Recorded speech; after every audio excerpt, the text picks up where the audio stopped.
On va passer à la présentation suivante avec le docteur Olivier Barthélémy et il va nous parler du réducteur de sinus coronaire, nous expliquer ce que c'est et à quoi ça sert.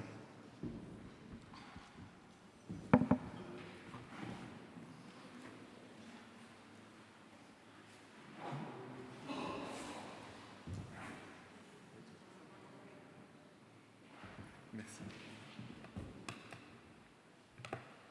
Alors bonjour à tous, merci beaucoup pour l'invitation à parler du réducteur de sinus coronaire. Mais juste avant, laissez-moi présenter Monsieur B. Monsieur B, 61 ans, c'est un patient que je suis depuis longtemps, qui est un coronarien. Il a eu un infarctus il y a 15 ans. Il a été stenté à plusieurs reprises dans le nord de la France. Et malheureusement, vous voyez sa coronarographie ici, sa coronaire gauche, eh bien, il a des lésions coronaires diffuses qui ne sont pas accessibles ni à un pontage, ni à la mise en place de stents. Et ce patient, il a un traitement adapté avec, vous voyez, une liste de médicaments que vous voyez sur la droite de la diapositive. Et malgré ça, il présente toujours un angor de poitrine, un angor réfractaire. C'est-à-dire qu'il a des douleurs thoraciques dès qu'il fait un effort un petit peu soutenu, depuis longtemps, depuis plusieurs mois. Et ces douleurs, elles sont même objectivables sur des tests de recherche de souffrance cardiaque, qui sont par exemple l'IRM cardiaque. Ces douleurs, elles ne sont pas accessibles à un autre traitement médicamenteux ou à une autre technique de revascularisation, pontage ou stent. Et donc ce patient est dans une impasse thérapeutique.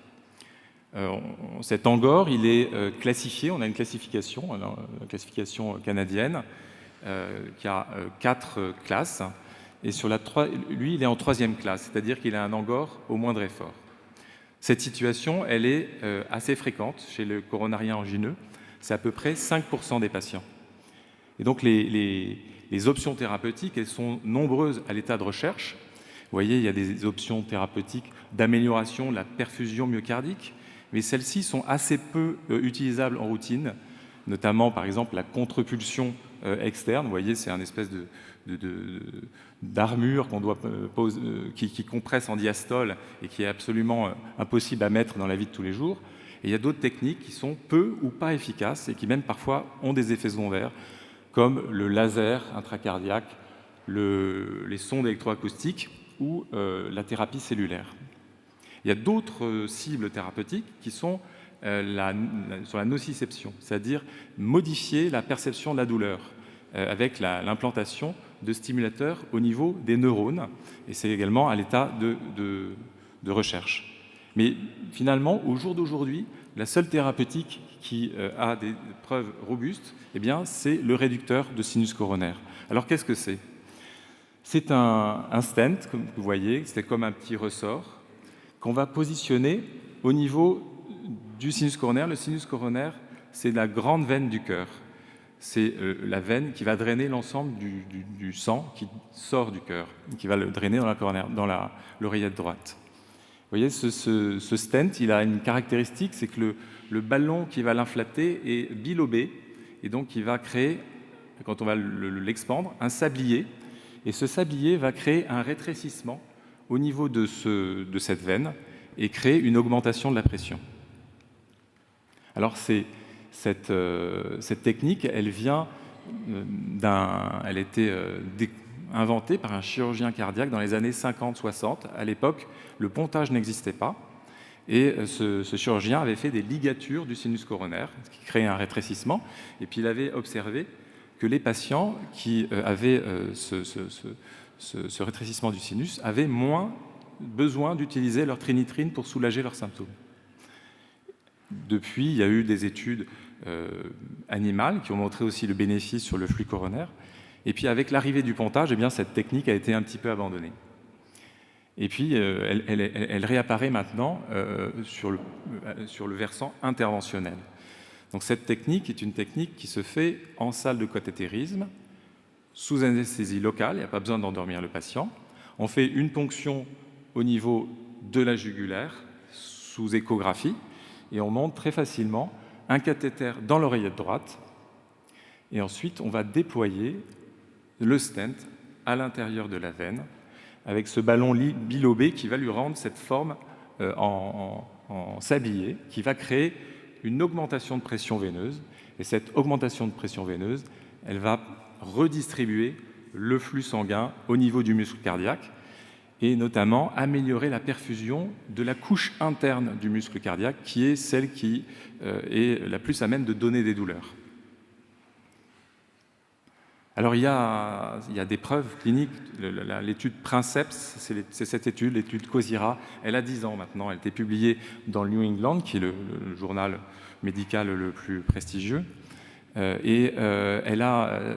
cette étude, on a comparé 2 populations. On a fait des procédures chez 100 personnes, et pour la moitié des personnes, il y avait, à la fin de la procédure, on ne mettait pas le dispositif, on faisait semblant de le mettre. Le patient n'était pas au courant dans quel bras il était. Et puis ensuite, on a suivi ces patients. Et vous voyez que les patients qui ont eu le traitement, qui ont eu le dispositif, ils avaient une diminution plus importante de leur angor. Vous voyez, en bleu foncé, ce sont les patients qui ont eu le traitement. Et donc, dans 35% des cas, ils avaient 2 classes d'angine de poitrine de moins qu'avant le dispositif. Et voilà, grosso modo, il y a eu beaucoup d'études ensuite de registres, et grosso modo, à peu près 80% des patients répondent avec une diminution de la fréquence de l'angine de poitrine avec ce dispositif. Alors, ce qui a été dit sur cette première étude, c'est que c'était les médecins qui disaient finalement, est-ce que l'angine de poitrine était classe 1, classe 2, classe 3, et qu'il pouvait y avoir un biais. Et donc, il y a une étude toute récente, qui est l'étude Cosmic Orbita, qui cette fois-ci a le même design, mais il donnait une application mobile aux patients, et chaque patient répertoriait dans cette application s'il avait des douleurs d'angine de poitrine suivant la procédure. Donc la moitié des patients n'avaient pas le dispositif, et vous voyez, sur la gauche, les patients qui avaient le dispositif avaient beaucoup moins d'épisodes angineux par jour que ceux qui n'avaient pas le dispositif. Cette réduction de la fréquence de l'angor, elle est croissante avec le temps. C'est-à-dire plus on attend, à 6 mois, il y a 40% de moins d'angor chez les patients qui ont le dispositif. Voilà. Donc sur ces preuves cliniques, ça marche, et donc il y a des recommandations qui ont été émises par la Haute Autorité de Santé pour permettre d'implanter ce dispositif chez les patients qui ont un angor au moindre effort et qui n'ont pas d'autre solution, pas de pontage possible, pas de stent possible. Il y a un remboursement du dispositif par le ministère de la Santé pendant une période d'évaluation. Pendant cette période, il y a un registre national qui est rempli, et après on verra si ce dispositif peut être définitivement utilisé dans l'arsenal thérapeutique des patients qui ont un angor réfractaire. Alors, il y a d'autres patients qui peuvent bénéficier. Là, c'est une jeune femme. Vous voyez, la coronarographie, elle n'a rien à voir, elle est normale. Elle a exactement les mêmes symptômes que mon patient. Et donc, si on s'arrête à la coronarographie, visuellement, on pense qu'elle n'a rien. En fait, si on fait une analyse de la microcirculation et de la réserve coronaire, en mettant un cathéter dans les coronaires, on s'aperçoit qu'elle a une anomalie de la réserve coronaire. C'est-à-dire qu'elle a une anomalie de la microcirculation qu'on ne voit pas à l'œil nu. Et chez ces patients, il y a de plus en plus d'études qui montrent qu'il y a un bénéfice, effectivement, à mettre ce réducteur de sinus coronaire, avec, vous voyez, une diminution de l'angor qui est très importante. Et donc, c'est probablement une population de patients qui bénéficiera, une population de patients qui n'a, au jour d'aujourd'hui, pas vraiment de traitement efficace pour traiter l'angor. Voilà, donc le sinus réduceur, ce n'est pas une révolution, mais c'est une évolution dans le traitement de l'angor réfractaire chez des patients qui sont en impasse thérapeutique. Et en guise de conclusion, je vous ai mis le courrier de réadaptation de Monsieur B, qui a été pris en charge en réadaptation plusieurs semaines après l'implantation de son réducteur. Et donc son cardiologue dit qu'il se sent bien depuis son intervention, avec quasi-disparition des douleurs angineuses, et que la dyspnée d'effort est réduite. Et si ça marche pour lui, ça vaut peut-être le coup de le tenter pour d'autres patients. Voilà, merci beaucoup.